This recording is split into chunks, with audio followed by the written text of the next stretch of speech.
Ministério Apostólico De Volta à Palavra apresenta De Volta à Palavra, com o Bispo Alexandre Rodrigues. Uma voz profética, preparando o caminho para a segunda vinda de Cristo. Voz do que clama no deserto, preparai o caminho do Senhor.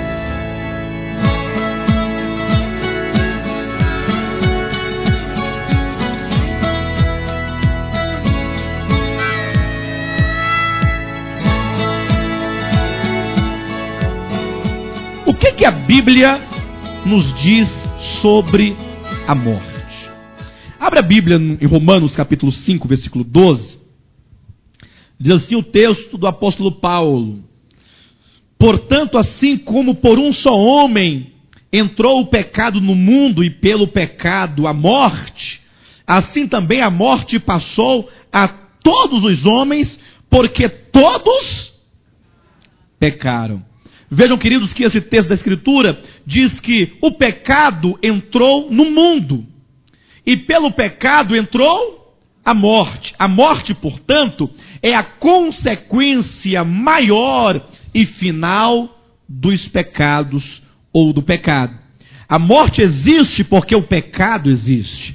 Uma vez que a morte só seria um problema solucionado se primeiramente o problema do pecado for solucionado. A morte, ela está intimamente relacionada ao pecado. Uma vez que o pecado entrou na humanidade por meio de um homem, e este homem agora gerou tantos outros homens, uma vez que a Bíblia diz que Adão, o primeiro homem criado, a partir dele então nasceu toda a humanidade. Os homens que nasceram dele herdaram tudo aquilo que era adâmico, que era dele. Adão, ele ao comer do fruto da árvore do conhecimento do bem e do mal, ele recebeu para dentro dele a morte. A morte não é simplesmente um evento. As pessoas têm medo da morte como se a morte fosse um evento. As pessoas fogem da morte como se a morte fosse um acontecimento. Então, as pessoas vivem tentando fugir da morte. E a Bíblia diz o contrário. A Bíblia diz que o pecado entrou no mundo. E a morte, como consequência maior, também entrou no mundo. E, portanto, o homem começa a morrer desde o momento em que ele nasce. E isso porque o homem, ele nasce herdeiro do pecado de Adão. Adão, ao comer do fruto da árvore do conhecimento do bem e do mal, recebeu o pecado como uma natureza para dentro dele. Tanto é que por mais que as pessoas queiram buscar uma vida de retidão ou de santificação, quando o fazem mediante regras, mandamentos, olha, não pode fazer isso, não pode fazer aquilo, não pode vestir, não pode tocar, não pode comer, não pode olhar, o homem vai se descobrir impotente e incapaz de permanecer em regras. Não é sem razão que o apóstolo Paulo disse aos Gálatas: maldito todo aquele que não permanece em todas as coisas escritas no livro da lei. O homem pode até determinar alguns comportamentos, ele todavia não conseguirá permanecer na obediência deles. Você pode chamar qual for o homem, se essa pessoa for sincera, for honesta consigo mesma, ela verá que por mais que ela admire a bondade, por mais que ela admire a justiça, por mais que ela admire as coisas boas, e por mais que ela pregue, que ela defenda, que ela brigue por esse ou aquele mandamento, vez ou outra ela vai se deparar com algo dentro dela que a faz prisioneira do pecado. E ela se verá então uma transgressora. Não é assim que está em Romanos capítulo 7? Quando o apóstolo Paulo, falando do homem, diz: o bem que eu quero fazer, esse eu não faço.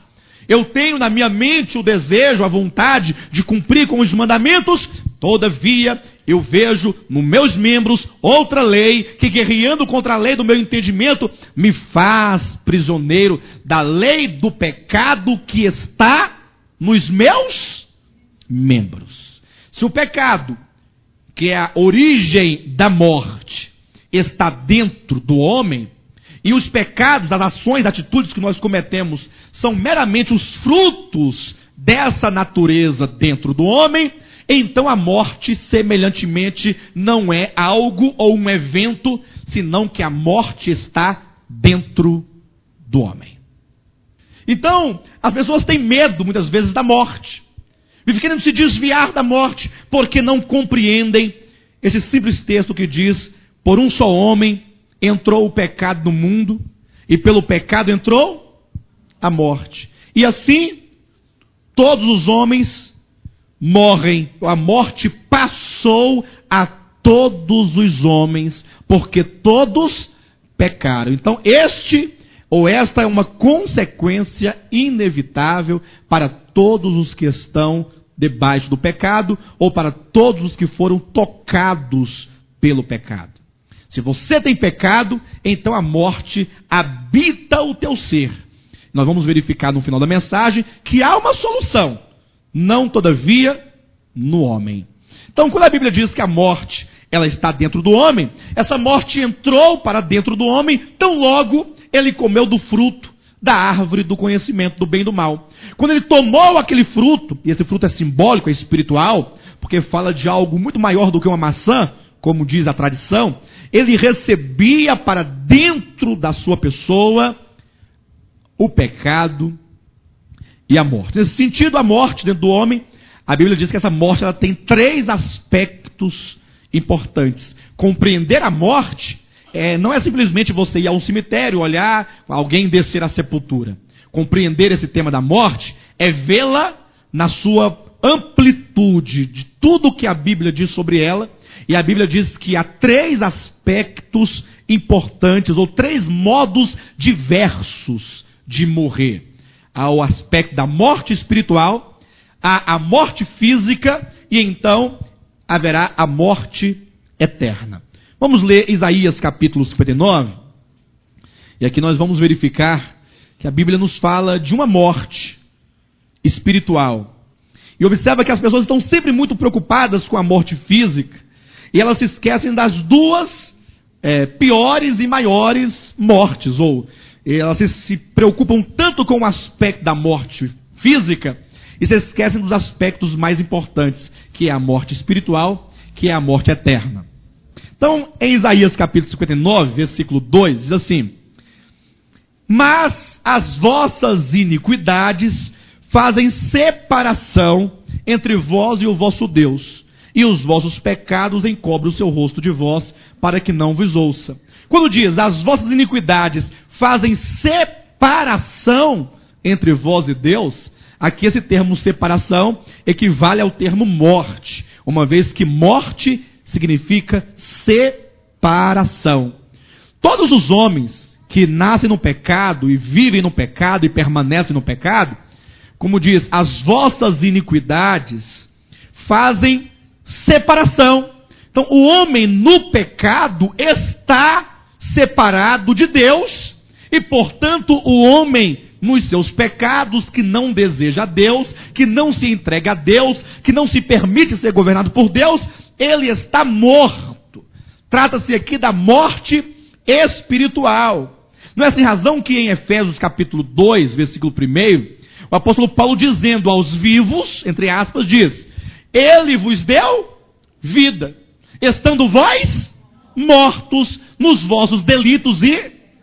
então o homem nos seus delitos e pecados está morto. Está morto porque está separado da verdadeira vida, da vida indestrutível, da vida eterna, da vida incorruptível. Porque esta vida que nós hoje temos e a chamamos de vida, não pode ser vida plena e vida eterna. Não é sem razão que o próprio Jesus, quando veio, dizia aos vivos, entre aspas, eu vim para que tenhais... Aí alguém poderia falar assim, ora, ele diz que veio trazer para nós vida, como se nós estivéssemos mortos. Mas o homem sem Deus, ele está morto.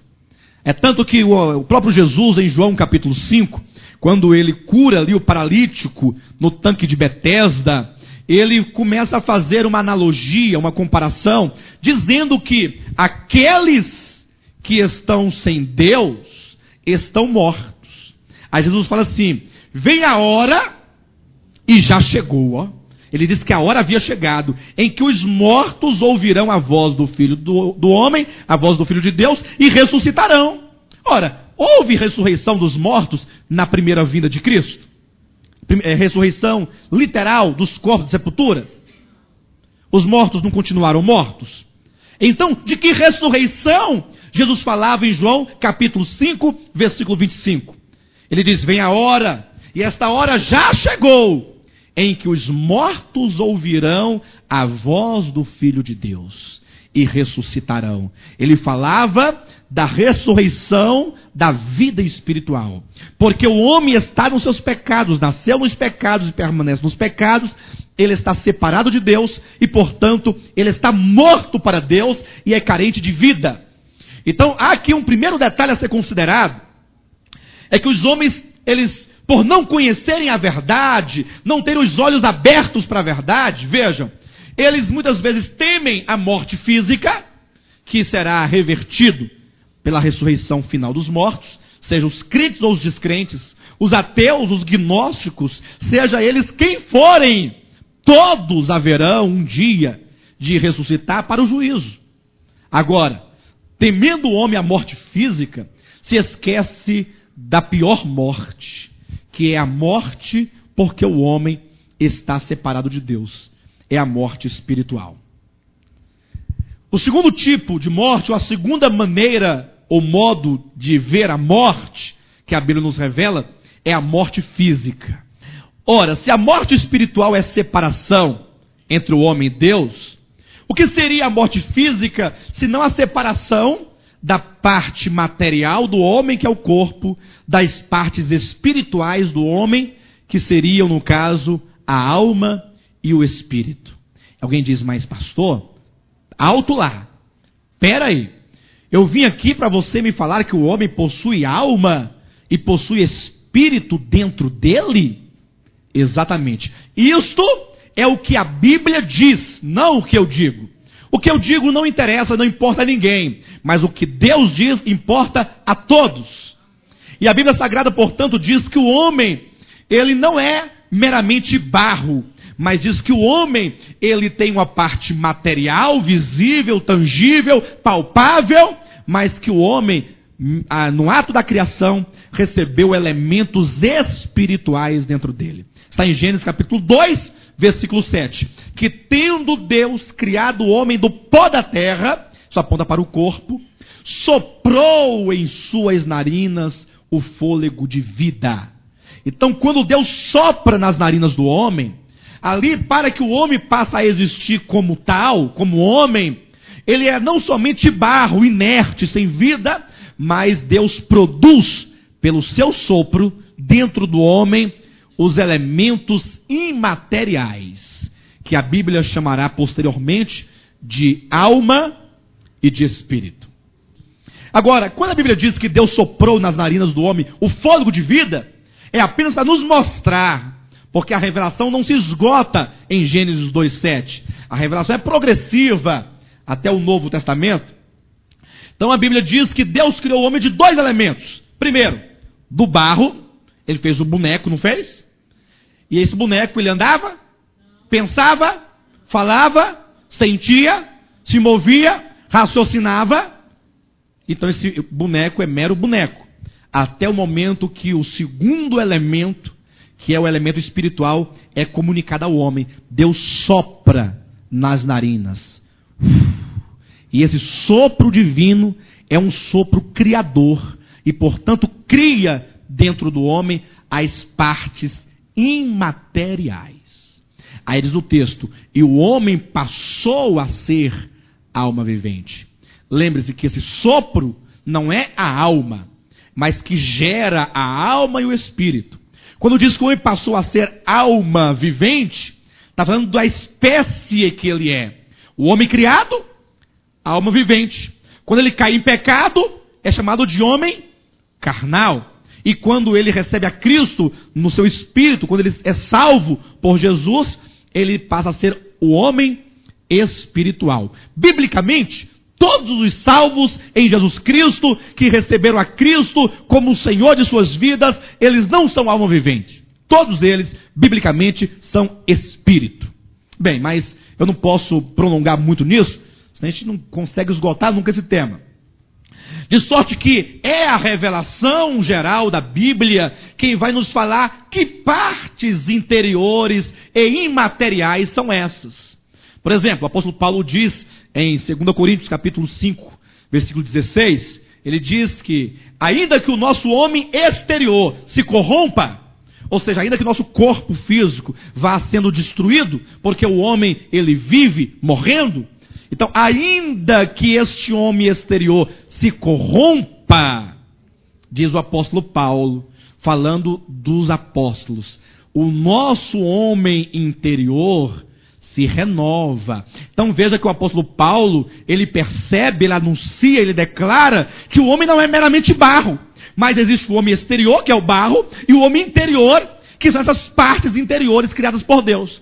Ô bispo, mas que elementos interiores, que homem interior é este de que diz a Bíblia? Aí você lê em 1 Tessalonicenses 5, 23, quando o apóstolo diz: e o mesmo Deus da paz vos santifique em tudo. Então o Senhor quer te santificar em tudo. Todo o teu ser, a plenitude do teu ser. E qual é a plenitude, a totalidade do teu ser? Aí ele continua dizendo: e o vosso espírito, e a vossa alma, e o vosso corpo sejam conservados íntegros. Espírito, alma e corpo. É isso o que você é. A Bíblia diz também em Hebreus capítulo 4, versículo 12, que a palavra de Deus, ela é muito mais afiada que qualquer espada de dois gumes, e ela penetra até o ponto de dividir alma e espírito, juntas e medulas. Juntas e medulas falando do corpo, e alma e espírito falando das partes interiores do homem. Então entenda, pela palavra de Deus, conscientize-se disto, tenha bem claramente, você não é meramente um barro andando pela rua, não é meramente poeira. Deus, ao te criar, te criou espírito, alma e corpo. É por isso que quando dá por ocasião da morte física, nós falamos que há uma separação da parte material da parte espiritual. Tanto é que, se vocês lerem, por exemplo, abra rapidamente em 2 Coríntios, capítulo 5. Alguns versículos eu vou mencionar tão somente, outros nós vamos ler, dada a sua importância. Importante que vocês tomem nota de tudo, para que não se perca nada. 2 Coríntios, capítulo 5, o apóstolo Paulo, ele rapidamente, ele vai falando aqui sobre a morte física. E quando então ele fala sobre a morte física, veja como é que ele trata o corpo humano. De que ele chama o corpo humano? Veja. Sabemos que, se a nossa casa terrestre deste tabernáculo se desfizer. Primeiro ponto, a nossa casa terrestre. Aí já, minha casinha que eu construí lá em Minas Gerais. Não, não é aquela casa não. Se a nossa casa terrestre, que casa seria esta, hein? Vamos continuar lendo? Deixa a Bíblia nos revelar. Sabemos que se a nossa casa terrestre deste tabernáculo se desfizer, temos da parte de Deus um edifício, casa não feita por mãos, eterna nos céus. E por isso, neste tabernáculo gememos. A palavra tabernáculo aí é tenda. Então ele chama aqui casa terrestre, em primeiro lugar. Depois ele chama tenda. É uma tenda. Para que serve uma tenda? A tenda é uma morada provisória. Então nós entendemos que quando a Bíblia fala, sabemos que se a nossa casa terrestre se desfizer, e então por isso neste tabernáculo, nessa tenda gememos, aspirando por sermos revestidos de nossa habitação celestial. Então se este corpo é chamado de tenda, é porque fala de um corpo corruptível, de um corpo mortal, de um corpo efêmero, de um corpo que está sendo destruído. Não está sendo destruído esse corpo? Sim ou não? O seu corpo está sendo destruído? Você chega na frente do espelho e se olha. Aí alguém fica te observando. Fala assim, fulano, você não é mais o mesmo de antes. Olha só o teu cabelo como está, não é verdade? olha só a sua barba toda branca, olha as suas pernas como estão minguando, a barriga está crescendo, não é assim? E vai acabando, até quando a família leva e coloca na sepultura, e aí os vermes destroem tudo. Esta é a tenda, é uma casa passageira. Mas a Bíblia fala de uma casa que é eterna, de uma casa não corruptível, que o verme não come, que a ruga não aparece, que o cabelo não embranquece, que a doença não persegue, não machuca, não faz doer. Então a Bíblia diz que esse corpo que nós temos hoje é uma casa, é uma tenda, e então é dito que é uma casa temporal. Versículo 3 ainda diz: se todavia formos encontrados vestidos e não nus. Encontrados vestidos se Jesus voltasse agora, ele te encontraria vestido? Sim, a alma que habita a casa terrestre, ou a alma que habita a tenda, ou a alma que habita a veste. Este corpo nosso é uma veste. Vocês entendem isso? Quando você olha para esse... Sabe o que acontece? O problema é que o homem, ele se preocupa com a roupa. E se esquece do conteúdo. Ele está preocupado com o corpo. Vai para a academia, a estética, né? Que é algo bom, não é algo ruim. Não é pecado, é lícito, né? Cuidar do corpo não somente é lícito, mas é um dever. Mas o homem dá uma atenção tão grande sobre o corpo, maquiando o corpo, e por sinal a palavra cosmético, que é que trata com essas coisas do corpo, para dar um jeitinho, né, tirar a ruga, dar uma aparência melhor, um blanche, um batom. A palavra cosmético vem de cosmo, vem de mundo, vem de arranjo, vem de fantasia, vem de ilusão. Porque quando o homem está preocupado com a sua aparência externa, ele está simplesmente se esquecendo, muitas vezes, de cuidar da sua alma. O corpo é uma tenda, é uma casa terrestre, e vai se desfazer, é lógico. Enquanto nós estivermos nessa terra, antes da vinda de Cristo, tudo está passível de perecer. Veja mais um pouquinho aqui no versículo 4, diz: pois na verdade, os que estamos neste tabernáculo gememos, angustiados, não porque queremos ser despidos, mas revestidos, para que o mortal seja absorvido pela vida. Versículo 6 ele diz: temos portanto sempre bom ânimo, sabendo que enquanto no corpo estamos ausentes do Senhor. Então ele diz enquanto no corpo, ele agora traz de maneira explícita o que ele falava nos versículos anteriores. Casa terrestre, tabernáculo, tenda, veste e corpo. São todos sinônimos para falar desta matéria na qual nós estamos, e agora com esses olhos físicos nós podemos vê-la. Então a alma, a morte, seria a separação da alma e espírito desta casa. Quando a alma sai do corpo, ela fica despida.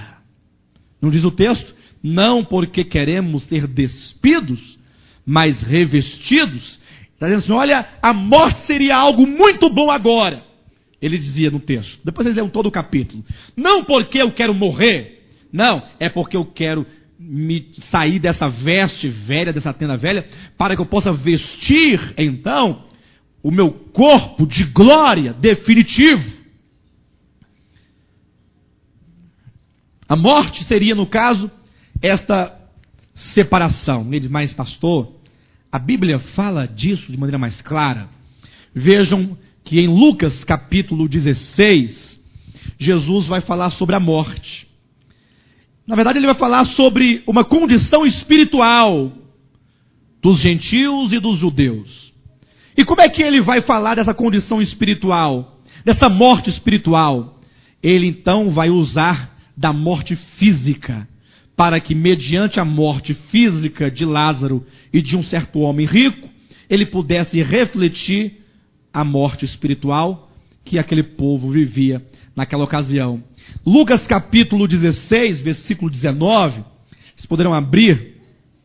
Jesus aqui ele fala um fato, alegoria. Fato porque diz de alguém que viveu num tempo passado e que literalmente morreu. Alegoria porque este fato visa explicar outras coisas espirituais. Diz assim no capítulo 16, versículo 19, me acompanhe. Ora, havia certo homem rico, que se vestia de púrpura e de linho finíssimo, e que todos os dias se regalava esplendidamente. Havia também certo mendigo, chamado Lázaro, coberto de chagas, que jazia à porta daquele, e desejava alimentar-se das migalhas que caíam da mesa do rico, e até os cães vinham lamber-lhe as úlceras. Aconteceu morrer um mendigo e ser levado pelos anjos para o seio de Abraão. O que foi levado para o seio de Abraão? O corpo dele? Não, o corpo os parentes sepultaram.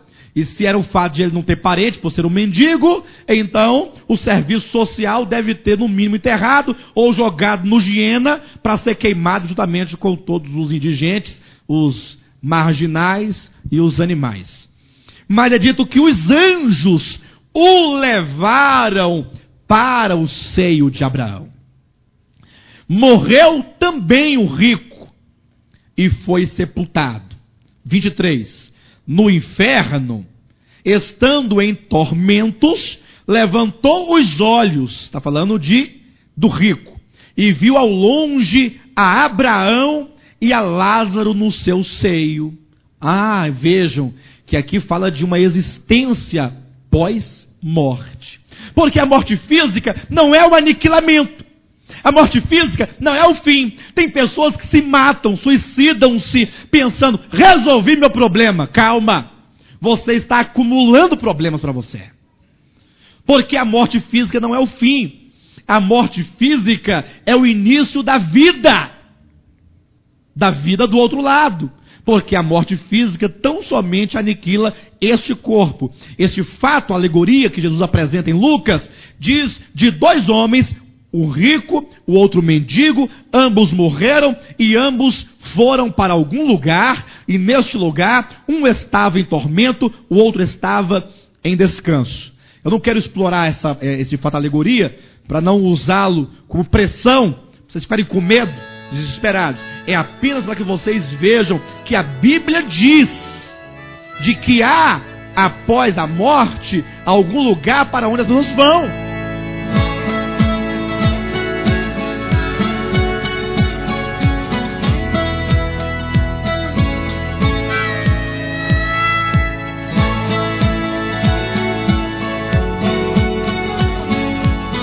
Constrói-se diante de nós uma imagem, ainda que pálida, deste lugar.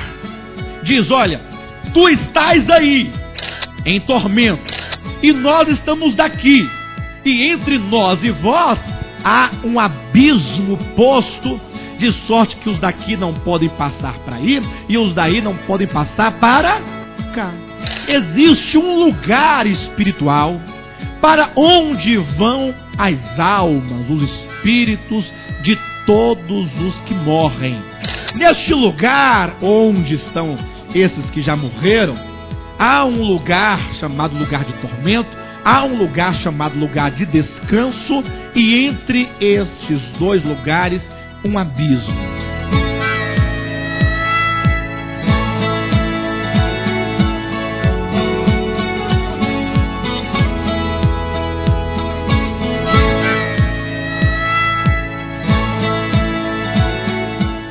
Amados irmãos, eu quero estender aqui o nosso convite a todos vocês para que estejam conosco na nossa grande reunião do Partir do Pão, a reunião da Ceia do Senhor, que acontecerá amanhã às 9 horas da manhã no nosso local de reuniões, neste endereço que está aí no seu televisor. Venha você, a sua família, vamos todos adorar o Senhor e ter comunhão no pão e no vinho, conforme o Senhor Jesus deixou para que nós praticássemos, e assim nós pudéssemos então proclamar a sua morte até o dia da sua vinda. E assim nós estamos fazendo e te convidando para esta grande reunião de muita comunhão no pão, no vinho, com os irmãos e com a palavra do Senhor. Amanhã, às 9 horas, a grande reunião do Partir do Pão, a Ceia do Senhor. Em o nome de Jesus, tenham todos um bom dia e muito obrigado.